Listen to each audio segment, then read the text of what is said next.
Okay, I just want to make a quick video describing our current setup, and then I'll make another video describing our upgraded setup.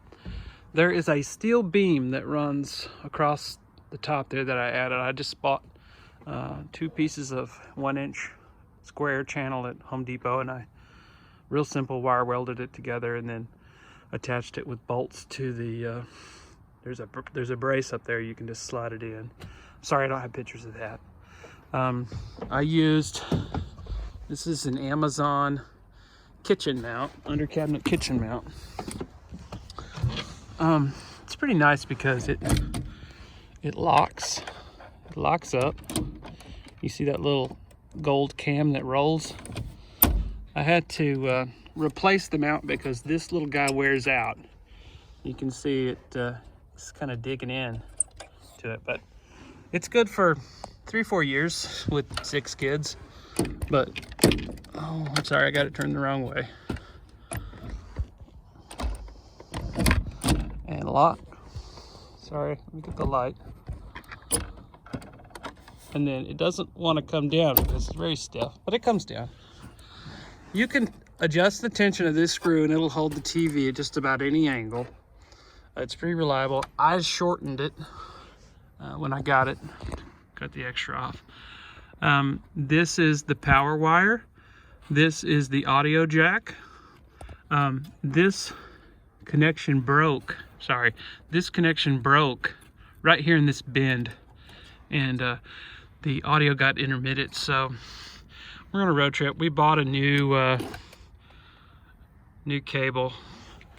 It hooks down to our input here.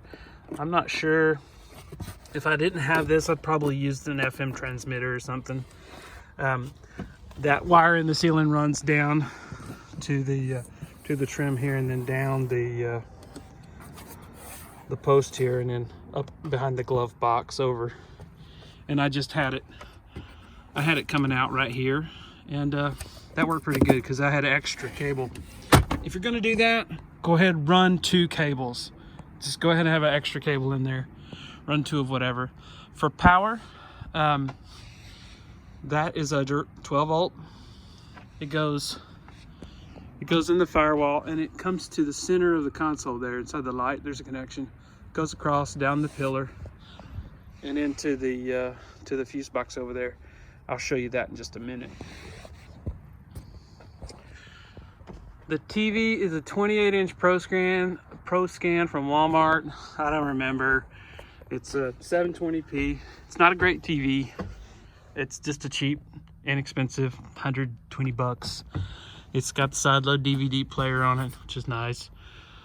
I like to get TVs with buttons because if the kids lose the remote, man, it's annoying, especially on a road trip when the van is full of stuff. But that's the basic setup.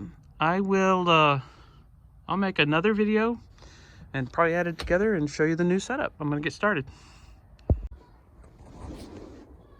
Okay, I'm gonna remove this. Usually you have to pull pretty hard.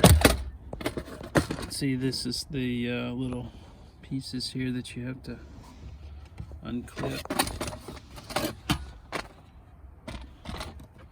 Pull that so you can see it. That's your little fuse. Sorry, I can't see. That's a little fuse map there. Stop it! Look up in there.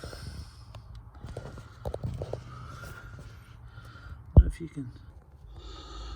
Okay, so you can see I took the fuse out and I tapped it, and I put a 20 amp blade fuse in, and that tap just lets me add that tap wire coming down from the TV.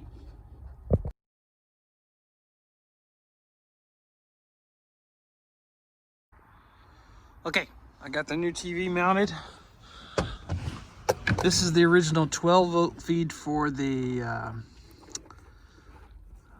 old TV. This will not work for this new TV, which is 120 volts. So I'm gonna add 2 things. I gotta add this is an RF transmitter for RF headphones. This is gonna make it A lot easier for me to tolerate the kid's terrible taste in movies. And I've got this little DVD player.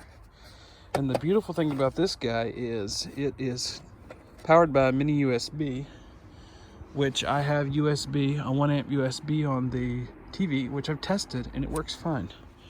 So what I'm gonna do, and if for some reason the TV is not able to provide it, what I'm gonna do is I'm going to direct wire using that 12 volt feed a socket to run USB for the DVD player, but I'm also gonna power this RF converter, which as you can see is 12 volt. So I'll just cut the connector off the wiring. I have this, I'll just cut this connector off. I'll solder it together up there. I'll add some USB, a provision for USB later if I choose to add some USB for this guy. I'm going to mount both of these with mounting tape to the back of the TV. Be nice, clean, and simple, up out of the way. This has a remote. Sorry for not being more organized. This has a remote receiver. So this is a remote receiver that you plug into the back of it. So I can move this here like this, and that'll receive the signal. So that's my plan. I forgot to mention how I am going to power the 120 volt side of the TV. I don't want to lose the ability to use the accessory circuit of the van to power the TV, because if you open the door, then you have power to the accessory circuit for 30 minutes. So to maintain that, I've looked for the smallest pure sine wave inverter I could find, and this is it.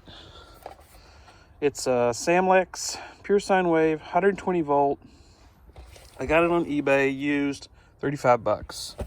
I did have to buy a $5 cable to connect it. I have this additional wire which I added in and just left up here. This is connected to the fuse box. I added this for the specific purpose of if I wanted to add an accessory later up here in this console, overhead console. So I'm going to connect, this is, I believe is a 14 gauge wire, 14 or 16. Anyway, it should be adequate for the 3 or 4 amps of electricity that I'm going to pull. The TV, DVD player, and the RF transmitter should pull in the neighborhood of 30-40 watts. So we're looking at, you know, maybe 4 or 5 amps through this 12 volt. So I think that's going to be adequate for that. I'm going to ground it to the body of the van just up in here. I'm going to drill a hole and ground it to the chassis there. I think it'd be adequate. I'm also going to add a switch. I don't know where that switch is at.